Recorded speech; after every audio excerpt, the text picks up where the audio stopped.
We begin this morning with the words from John McCrae, who wrote in 1915. In Flanders fields, the poppies blow between the crosses, row on row, that mark our place, and in the sky the larks, still bravely singing, flying scarce heard amid the guns below.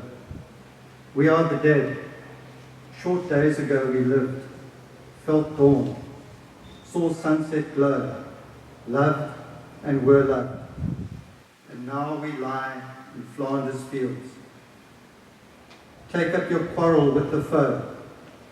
To you, from failing hands we throw the torch, be yours to hold it high. If ye break faith with us who die, we shall not sleep, though poppies grow in Flanders fields.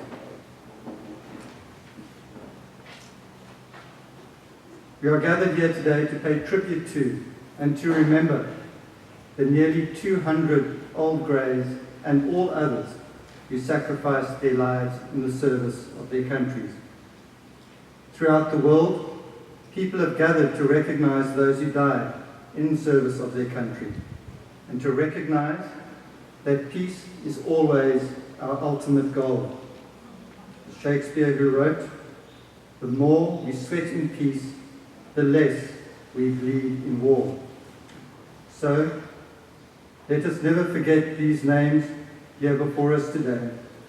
Each of these names represent a life cut off in its prime, a life deprived of the opportunities of reaching fulfillment, so that we can live and enjoy the freedoms and safety that we have today.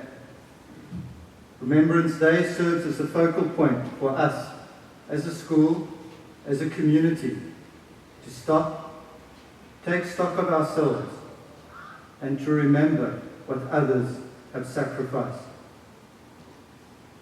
We cannot bring the dead back to life, but we can bring their memory back to life, so that they are not forgotten. We can undertake in our own lives to do what they were prevented from doing in theirs. It was Eleanor Roosevelt who used a very pertinent prayer in her wartime speeches when she prayed, Lord, help me to remember that out there a man died for me today. As long as there be war, I must ask myself, am I worth dying for?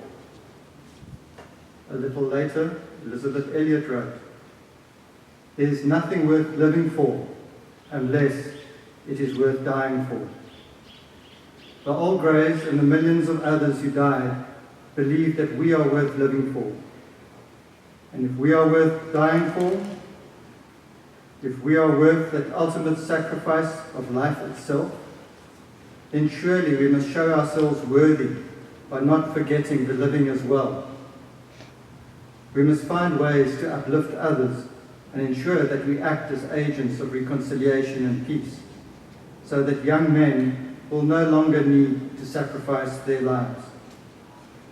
So let us remember the fallen, but let us care for the living and work for peace. And if this necessitates a good and honest look at our own lives, may God give us the strength and the grace and the honesty to face that challenge. And so we say, along with thousands of old soldiers at this time of the year, they went with songs to the battle.